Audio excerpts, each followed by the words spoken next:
今天跟大家聊一个词儿，叫无领导小组讨论。无领导小组讨论是一种选拔人才的游戏。招人方选择一个特定的话题，把应招者组织起来，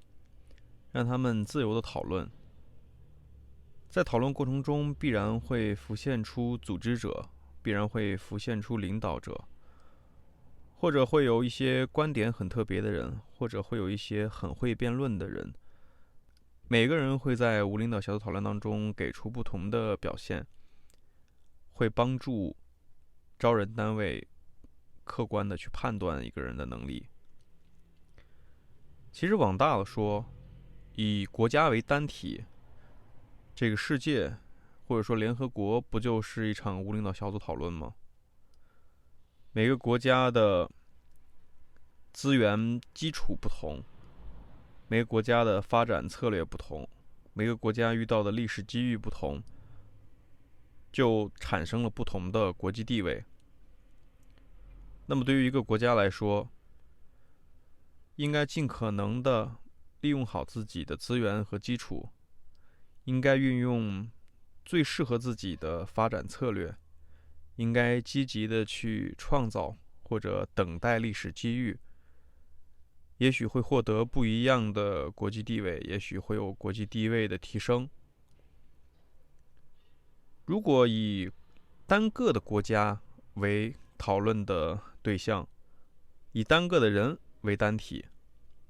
其实也是一场无领导小组讨论。每个人的出身天赋不同，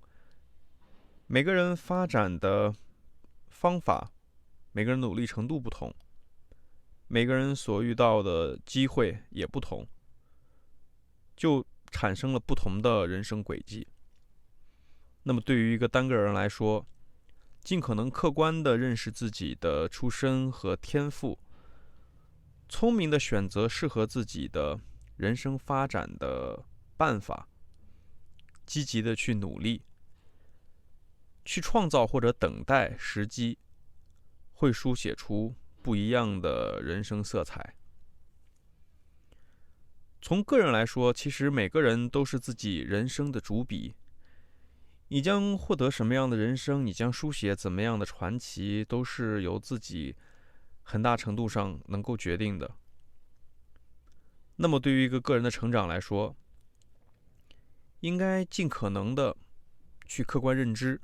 尽可能的去找准策略，付出尽可能多的努力，尽人事听天命。那么从育儿的角度来说，家长应该把自己的人生经验尽可能的传给自己的孩子，助力他们去书写自己的人生篇章，去帮助他们延续家族的一些荣耀。我想无领导小组讨论这样的一场游戏，其实就贯穿在每个人的成长经历当中，就贯穿在每个育儿的家庭当中，就贯穿在世界的各个国家的发展当中，是一个很有意思的话题。